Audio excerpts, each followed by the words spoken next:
Chicago, a city known for its towering skyscrapers, deep dish pizza, and the soulful blues, harbors countless stories within its bustling streets. But on a chilly autumn night in 2023, a tale of love, betrayal, and vengeance unfolded in the city's south side, leaving residents stunned and the nation captivated. This is the true story of Shanice Johnson and Marcus, a couple whose journey from selfless love to brutal revenge would shock even the most hardened Chicagoans.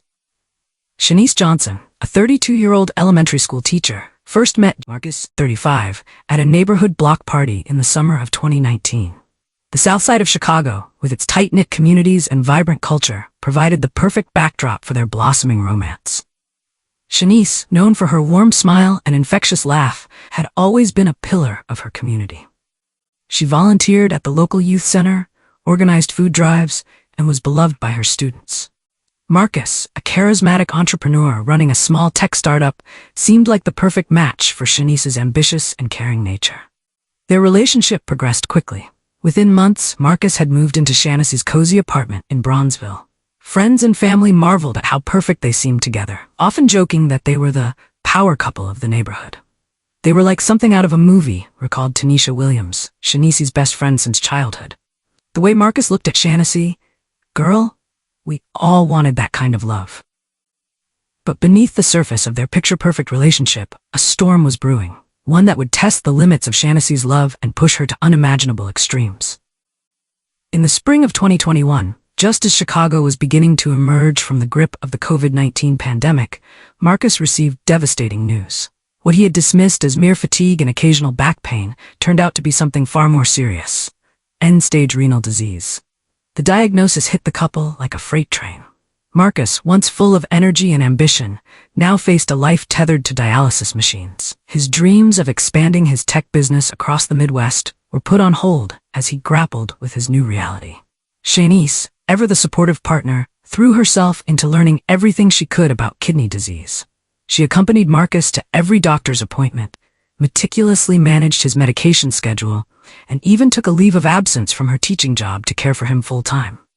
It was hard seeing Marcus like that. Shanice later confided to investigators, "He was always so strong, so full of life. Watching him hooked up to those machines, it broke my heart." As the months wore on, it became clear that Marcus's best hope for a normal life was a kidney transplant. The waiting list for deceased donor kidneys in Illinois was long, with wait times often stretching into years. Shanice, without hesitation, volunteered to be tested as a living donor. "I didn't even have to think about it," she told her family. "If I could give Marcus a second chance at life, how could I not?" The process of becoming a living kidney donor is not for the faint of heart. Shanice underwent a battery of tests, psychological evaluations, and consultations. Her determination never wavered, even when doctors warned her of the potential risks and long-term health implications. In a stroke of what seemed like divine intervention, Shanice was found to be a perfect match for Marcus. The news brought tears of joy to both of them, and for a moment, it felt like their love could conquer anything. The transplant surgery was scheduled for September 15, 2022, at Northwestern Memorial Hospital. As Shanice was wheeled into the operating room, she squeezed Marcus's hand and whispered, "I love you. We're in this together." The surgery was a success. Dr. Amelia Richardson, the lead transplant surgeon, later commented, "It was one of those operations where everything just went right." Both Shanice and Marcus came through with flying colors. The weeks following the transplant were filled with hope and gratitude. Marcus's color returned, his energy levels soared, and he spoke constantly of the new lease on life Shanice had given him. Their apartment became a revolving door of well-wishers, with friends and family bringing home-cooked meals and offering support during their recovery. Shanice, despite her own post-surgery pain, was elated. Seeing Marcus smile again, watching him plan for the future, it made everything worth it, she told Tanisha during one of their late-night phone calls. Little did Shanice know that the gift she had given so freely would soon become the catalyst for unimaginable betrayal and violence.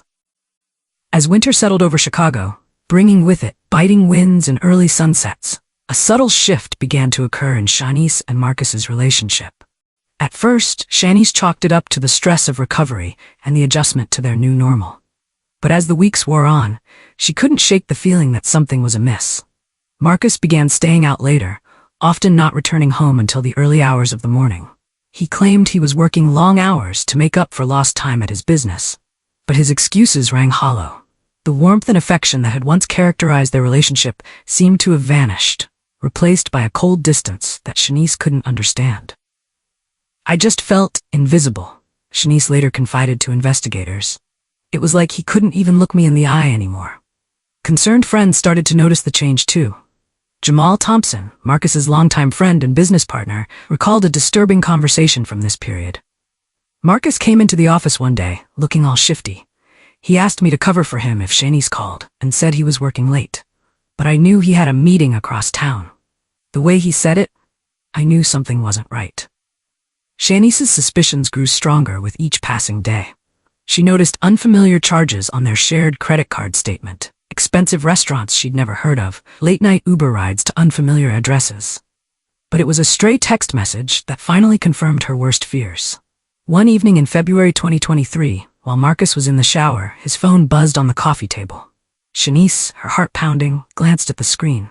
"Can't wait to see you tonight, baby. Same place as last time? Alicia." In that moment, Shanice's world shattered. The man she had literally given a piece of herself to, the man she had nursed back to health, was betraying her in the most callous way imaginable. Alicia was everything Shanice was not. A 28-year-old pharmaceutical sales rep, Alicia exuded confidence and ambition. With her designer clothes and perfectly manicured nails, she seemed to represent a world far removed from the modest life Shanice and Marcus had built together. As Shanice would later learn, Marcus and Alicia had met at a networking event in downtown Chicago, just 3 months after his transplant surgery. What started as innocent flirtation quickly escalated into a full-blown affair.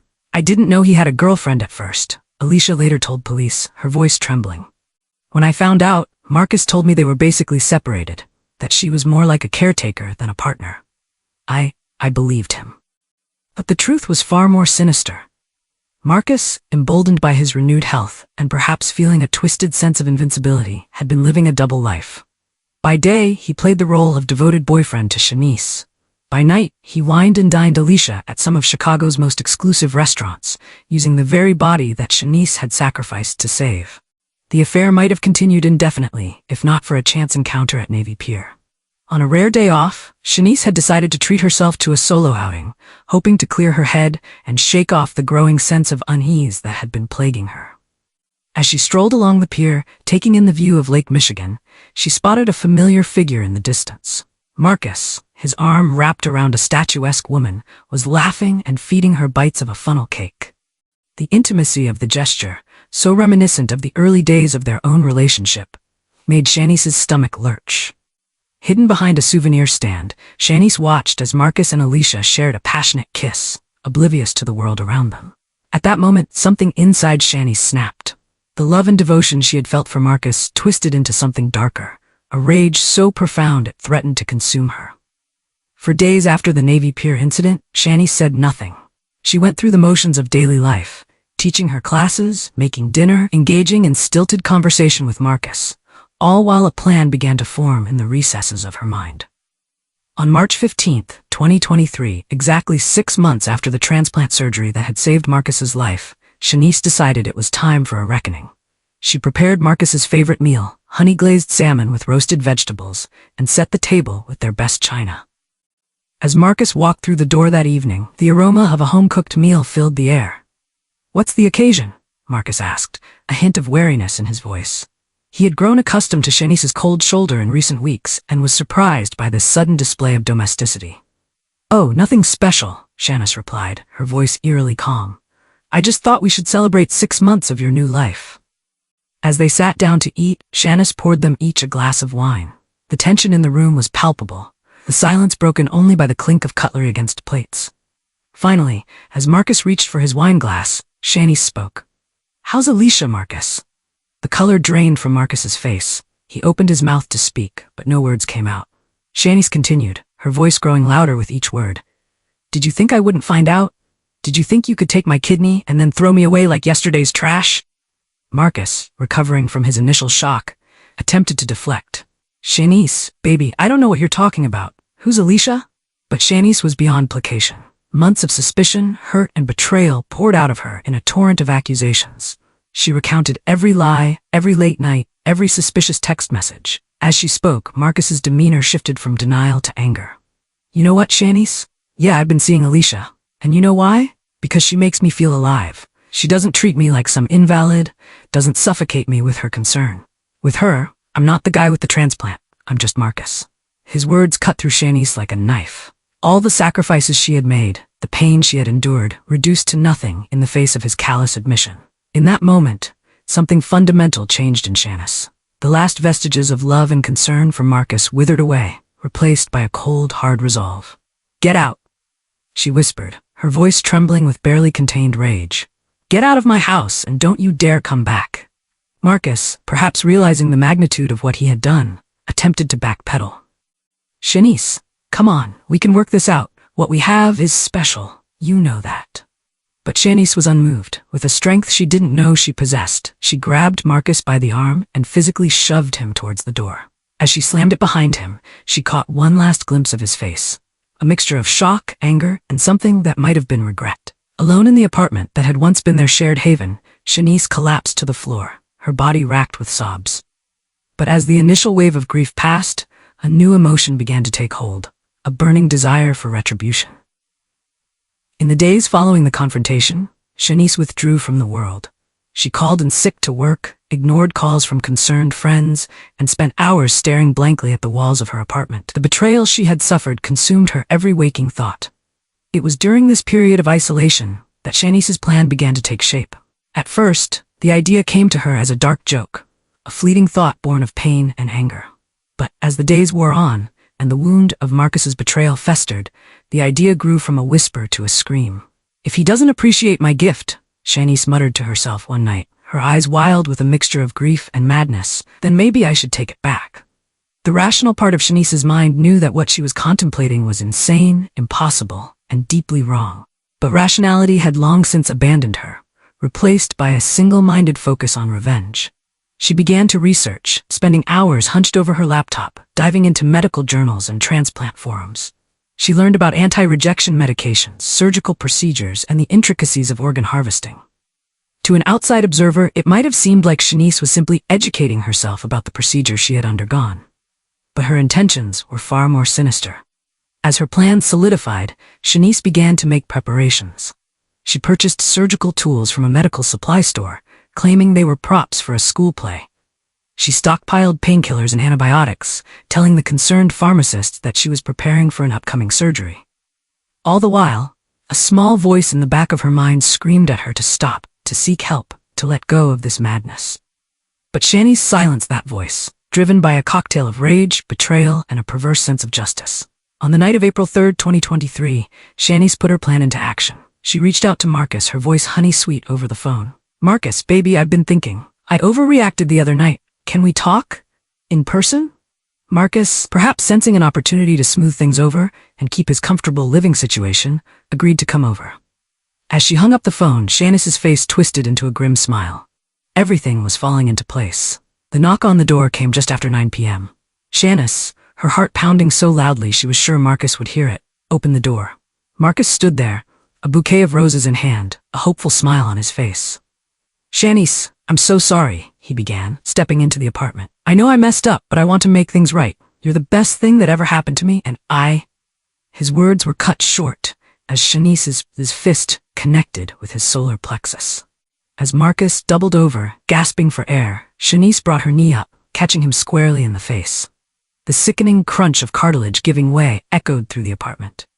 Before Marcus could recover, Shanice was on him, years of pent-up rage lending her strength she never knew she possessed.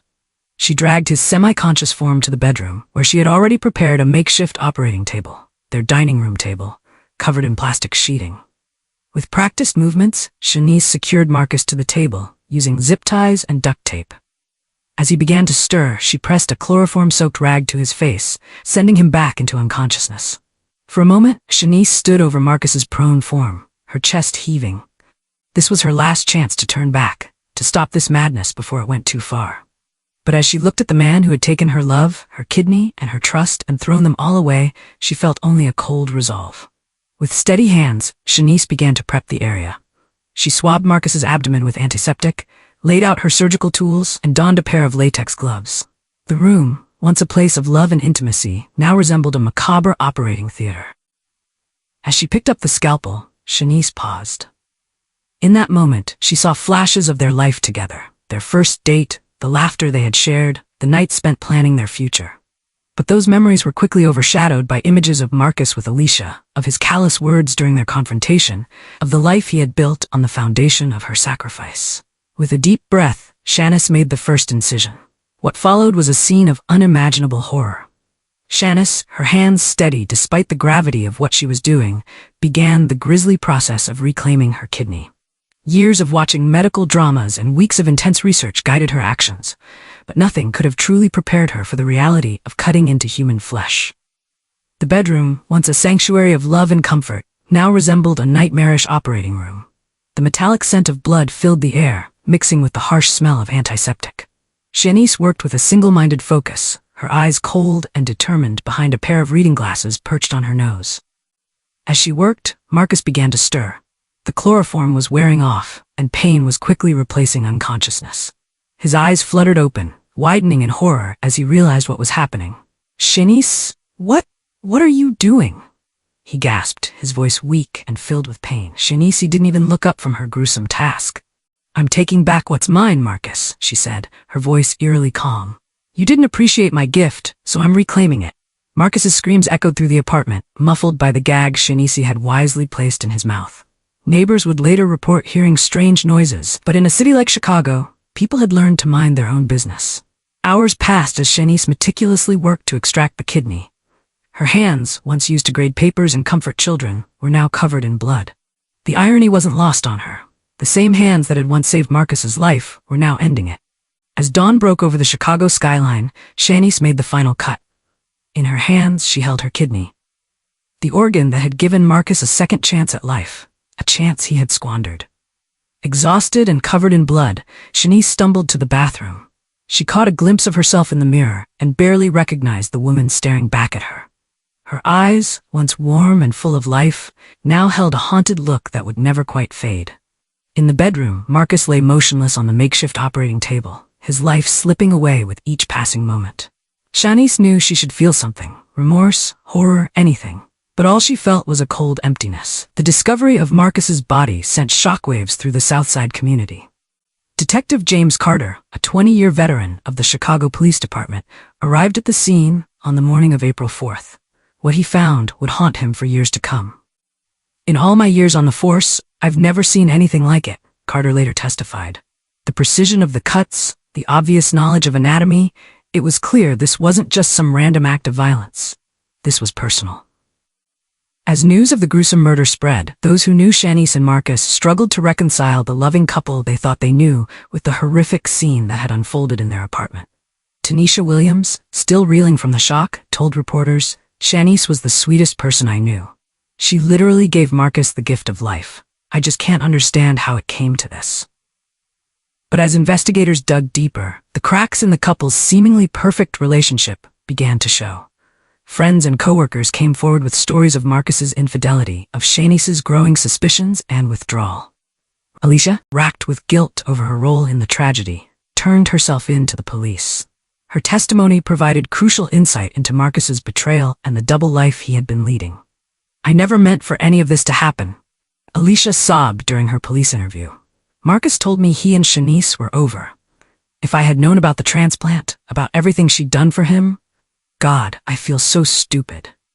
As for Shanice, she had vanished without a trace. The police launched a citywide manhunt, but it seemed as though she had simply disappeared into thin air. Some speculated that she had fled the country, while others wondered if she had taken her own life, consumed by guilt over what she had done. The case captivated the nation, spawning countless true crime podcasts, documentaries, and late-night TV specials. Everyone had an opinion on Shanice Johnson. Was she a victim pushed to the brink by unimaginable betrayal, or a cold-blooded killer who had committed an act of unspeakable brutality? For months, the search for Shanice Johnson continued. Her face was plastered on billboards across Chicago, her story featured on national news programs. But as summer turned to fall, and fall gave way to winter, hope of finding her began to fade.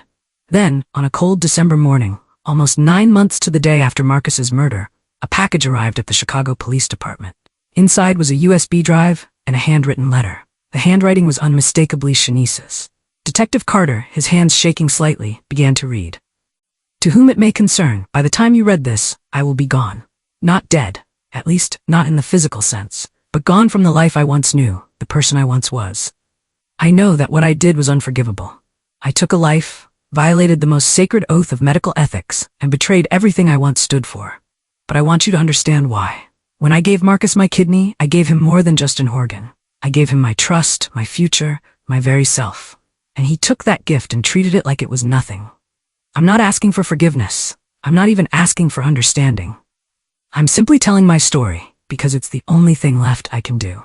On the USB drive, you'll find video recordings I made in the weeks leading up to that night. You'll see how I prepared, how I struggled with the decision, how I ultimately chose to go through with it. It's not pretty, and it's not easy to watch, but it's the truth. To Marcus's family, I'm sorry for your loss.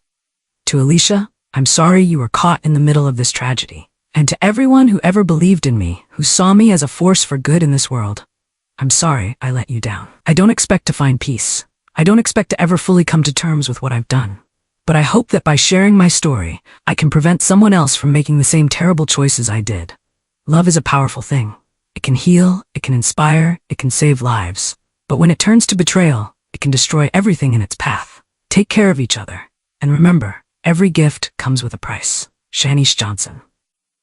The letter sent shockwaves through the department. The USB drive contained hours of video footage.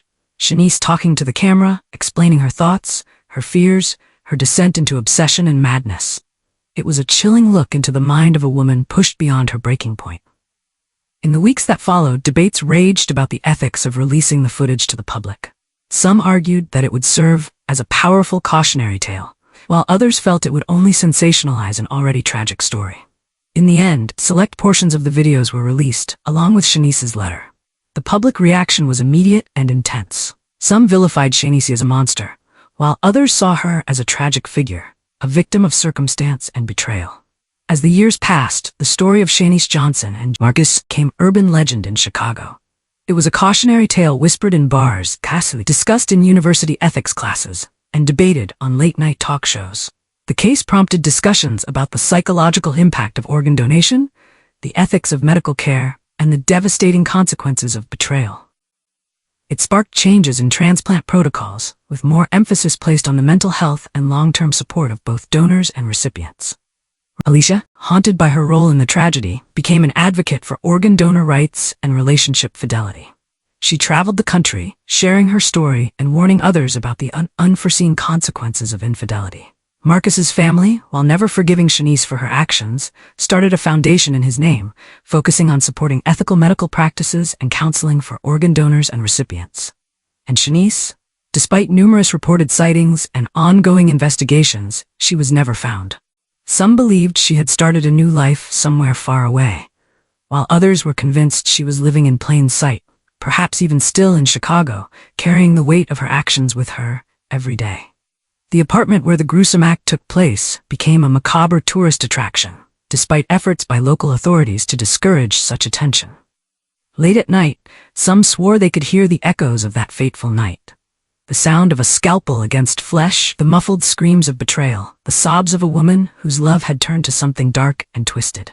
In the end, the story of Shanice Johnson, Marcus, served as a grim reminder of the power of love, the devastation of betrayal, and the thin line between devotion and obsession. It was a uniquely Chicago story, gritty, complex, and tinged with both darkness and humanity.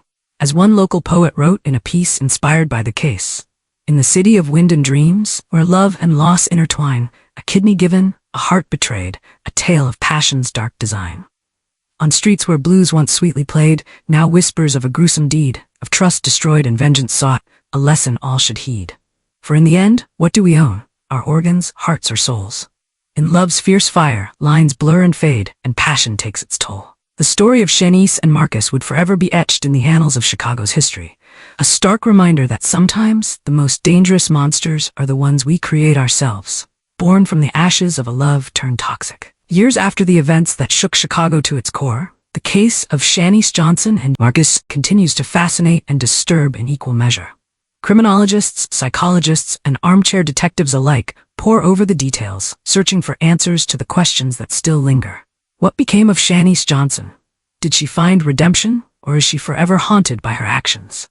And what of the kidney, the organ that sparked this tragic chain of events? Some conspiracy theorists claim it's preserved somewhere, a grim trophy of a love gone wrong. Others believe Shanice destroyed it, a final act of reclaiming what was hers. The truth, like so much in this story, remains elusive. But the impact of Shanice and Marcus's story continues to ripple through Chicago and beyond. It serves as a stark reminder of the complexities of human nature, the power of love, and the devastating consequences when that love is betrayed. In the end, perhaps the most chilling aspect of this tale is not the gruesome act itself, but the realization that under the right circumstances, anyone might be capable of such darkness.